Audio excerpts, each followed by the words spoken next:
고객님, 순차 배송 중입니다. 했더니 됐고, 문 열어. 나 지금 창고 앞이야. 라며 쳐들어온 역대급 VI 피고객이 등장했습니다. 전 세계에서 성격 급하기로는 1등인 우리 빨리빨리의 민족이 거꾸로 타국한테 배송이 왜 이리 느리냐며 독촉을 당하는 초유의 사태가 터진 건데요. 불과 이틀 전인 3월 8일 일요일 밤 대구 공군기지 UAE의 거대한 군용 수송기 한 대가 굉음을 내며 착륙합니다. 이들이 비싼 기름값을 태워가며 대구까지 직접 날아온 이유는 딱 하나. 최근 실전에서 명중률 96%라는 기적을 보여준 한국산 미사일을 셀프 로켓 배송 해가기 위해서였습니다. 대체 중동 한복판에서 무슨 일이 터졌길래 남의 나라 군사기지까지 군용기를 몰고 온 걸까요?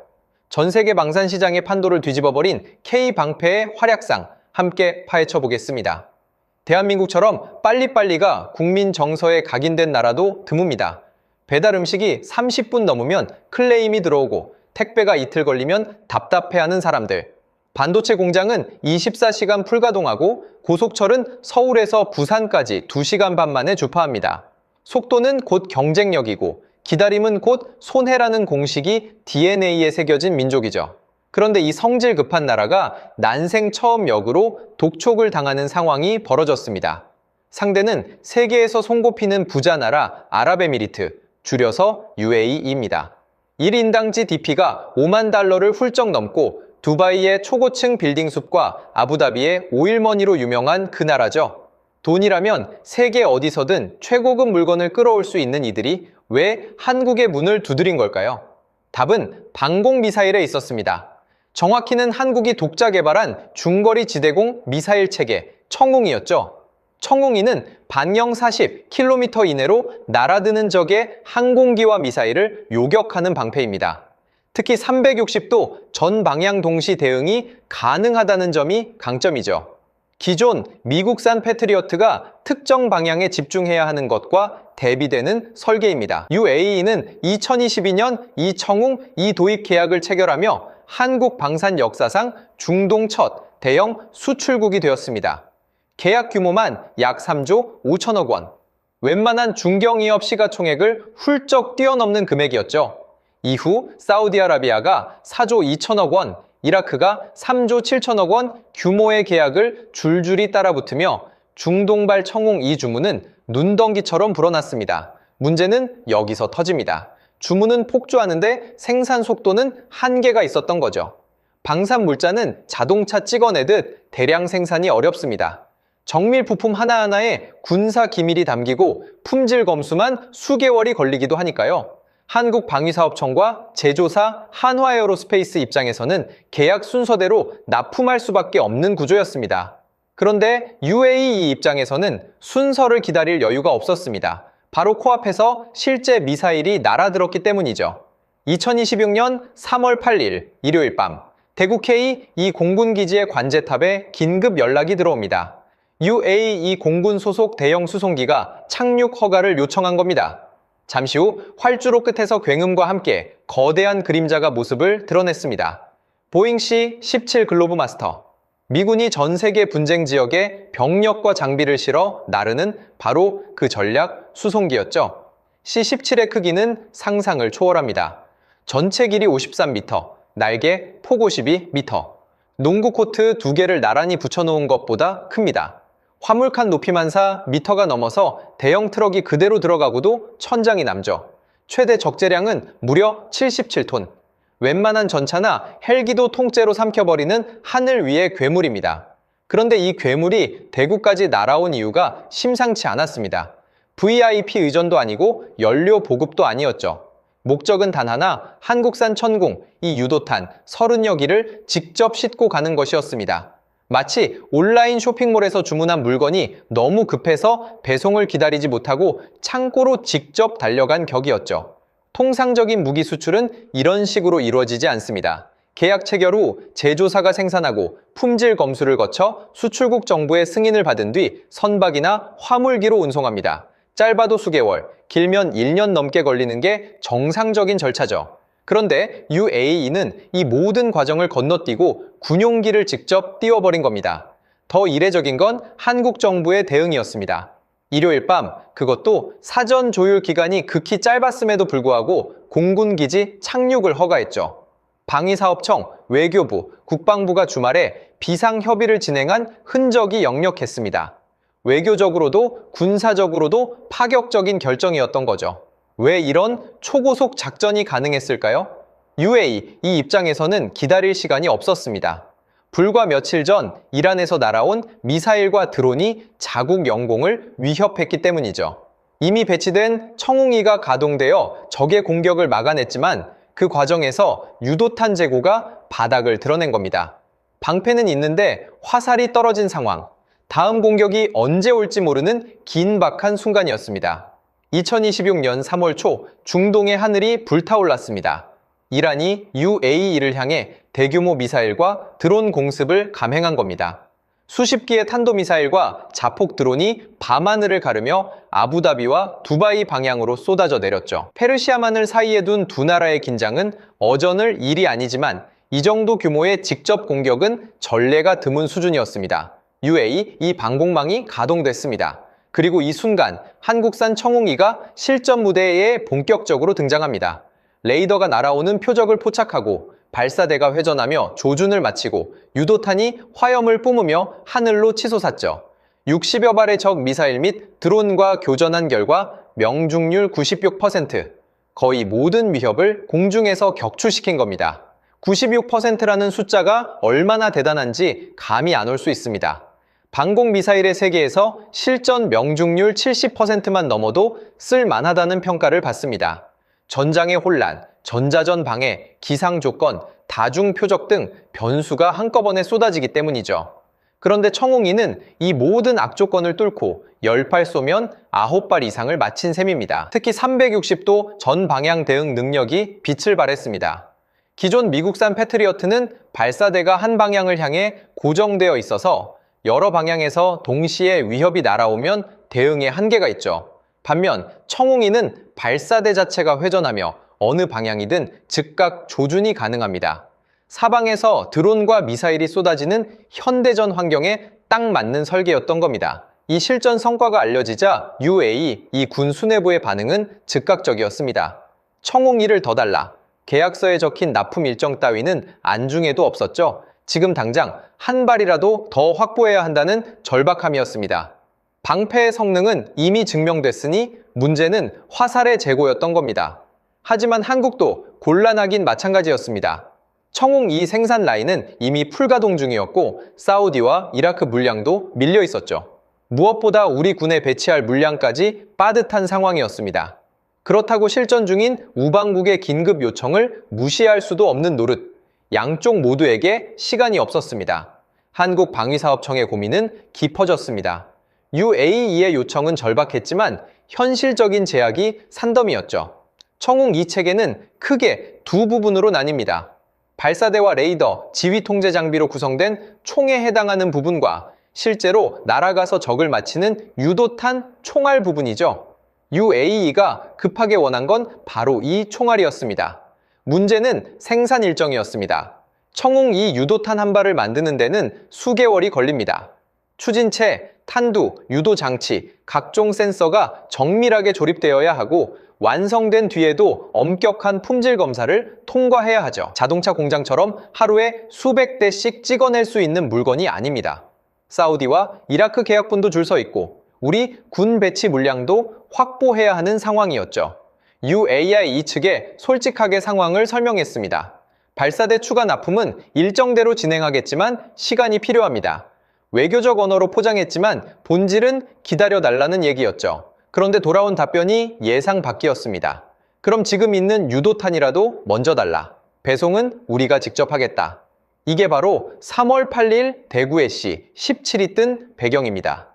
UAE는 한국에 이미 도착해 있던 물량 혹은 검수를 막 마친 물량 중에서 30여 기를 급히 빼달라고 요청한 거죠.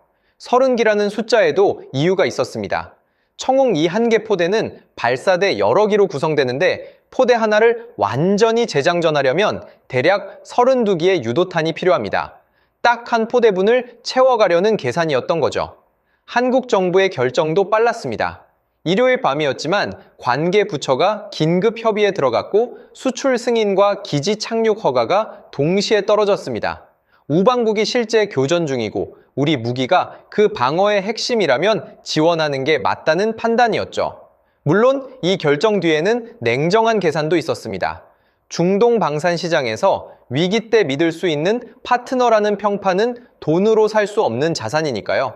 C-17에 화물칸 문이 열리고 청웅, 이 유도탄이 한 발씩 실려 들어갔습니다. 셀프 픽업의 완성이었죠. 그런데 한 가지 의문이 남습니다. UAE는 돈이 남아도는 나라입니다. 세계 최고라는 미국산 무기를 얼마든지 살 수 있죠. 실제로 UAE는 미국의 패트리어트 미사일과 사드 체계를 이미 보유하고 있습니다. 그런데 왜 한국산 청웅2에 이토록 목을 매는 걸까요? 답은 단순합니다. 가성비. 방공 미사일의 세계에서 이 단어가 갖는 무게는 상상 이상이죠. 패트리어트 미사일 한 발의 가격은 약 50억 원에 달합니다. 고성능 레이더와 정밀 유도 기술이 집약된 만큼 비싼 건 당연하죠. 문제는 요즘 전쟁의 양상입니다. 적들이 수천만 원짜리 저가 드론을 때로 날려보내는데 그걸 막겠다고 50억짜리 미사일을 쏘면 어떻게 될까요? 간단한 계산을 해보죠. 드론 10대가 날아옵니다. 패트리어트로 전부 요격하면 500억 원이 날아가죠. 그런데 저기 드론을 만드는 데 쓴 돈은 고작 수십억 원입니다. 막으면 막을수록 적자가 쌓이는 구조예요. 군사 전문가들은 이걸 비용 역전 현상이라고 부릅니다. 수비하는 쪽이 공격하는 쪽보다 더 많은 돈을 쓰게 되는 함정이죠. 청웅이는 이 문제에 대한 현실적인 해답이었습니다. 유도탄 한 발 가격이 약 15억 원, 패트리어트의 3분의 1도 안 되는 수준이죠. 그러면서도 실전 명중률은 96%로 증명됐습니다. 같은 예산으로 3배 더 많이 쏠 수 있고 맞히는 확률은 동급 이상이라는 얘기입니다. 더 중요한 건 운용 효율성입니다. 청웅이는 한국 지형과 안보 환경에 맞춰 개발된 토종 무기예요. 좁은 국토에서 사방의 위협에 대응해야 하는 조건이 반영됐죠. 그래서 360도 전 방향 대응, 빠른 발사 강력, 이동식 배치가 가능한 설계가 나온 겁니다. 공교롭게도 이 특성이 중동 환경과 맞아떨어졌어요. 드론과 미사일이 사방에서 날아오는 현대 중동전의 현실에 청웅2가 최적화되어 있던 거죠. UAE 입장에서 C-17 왕복 운항비를 내고도 남는 장사였습니다. 여기서 잠깐 밀리터리 마니아들이 좋아할 만한 팩트체크 시간을 가져보겠습니다. UAE가 대구로 끌고 온 C-17 글로브마스터의 화물 적재 능력은 최대 77톤입니다. 그런데 이번에 실어간 청웅, 이 유도탄은 30여 기. 유도탄 하나의 무게가 발사관까지 합쳐서 대략 900kg에서 1톤 사이입니다. 넉넉 잡아 계산해도 30톤이 차이 안 되죠. 77톤짜리 트럭에 30톤밖에 안 실었다는 얘기입니다. 무려 47톤의 공간이 텅텅 비어 있었던 거예요. 서울에서 부산 가는데 대형 트레일러 화물칸 절반을 비워두고 달린 셈이죠. 왜 이런 일이 벌어졌을까요? 여기엔 몇 가지 현실적인 이유가 있습니다. 첫째, 무게보다 부피의 문제입니다. 청웅, 이 유도탄은 길이가 약 5m에 달하는 긴 원통형이에요. 화물칸에 차곡차곡 쌓으려면 특수 고정 장치가 필요하고 발사관길이 부딪히면 안 되니 간격도 확보해야 하죠. 무게로는 여유가 있어도 공간 배치상 30여 기가 한계였을 수 있습니다. 둘째, 애초에 확보 가능한 물량이 30기였을 가능성입니다. 앞서 말했듯 청웅2 유도탄은 대량 생산이 어렵고 한국도 재고가 넉넉지 않았죠. 급히 빼줄 수 있는 물량이 딱 그만큼이었을 겁니다. 비행기가 크다고 물건을 마음대로 늘릴 수 있는 게 아니니까요. 그런데 인터넷에서는 이 남는 공간을 두고 유쾌한 상상이 퍼졌습니다. 대구까지 온 김에 빈 공간에 한국 과자랑 라면 잔뜩 사갔을 거다. 특히 중동에서 인기라는 한국 간식 두쫑쿠가 거론되며 밈이 됐죠. 군용기 안에 미사일이랑 과자가 나란히 실려있는 그림을 상상하니 엄숙한 군사작전이 갑자기 코믹해지기도 합니다. 물론 실제로 그랬을 가능성은 낮습니다. 군용 수송기에 민간 물품을 섞어 싣는 건 절차상 복잡하니까요. 하지만 한국과 UAE의 관계가 이제 무기 거래를 넘어 일상 문화까지 연결되어 있다는 걸 보여주는 상징적인 농담이긴 합니다. C-17이 청웅2를 싣고 UAE로 돌아간 다음 날인 3월 9일 의미심장한 메시지가 소셜미디어에 올라왔습니다. 글을 쓴 사람은 압둘 칼렉 압둘라, UAE 이 대통령의 비공식 고문으로 알려진 영향력 있는 인사죠. 그가 옛 트위터, 현재의 X에 짧지만 강렬한 문장을 남겼습니다. 이란의 침략에 맞서 요격 미사일을 신속히 보내준 한국에 진심으로 감사드린다. 어려울 때 돕는 친구가 진짜 친구다. 외교적 수사로 치부하기엔 무게가 남달랐습니다. UAE, 이 정부 고위 인사가 특정 국가의 무기 지원을 공개적으로 언급한 건 흔한 일이 아니에요. 보통은 이런 민감한 군사 협력은 비공개로 처리되죠. 그런데 일부러 만천에 공개했다는 건 한국에 대한 신뢰를 국제사회에 알리고 싶었다는 뜻입니다. 이 사건은 단순한 무기 거래의 차원을 넘어섭니다.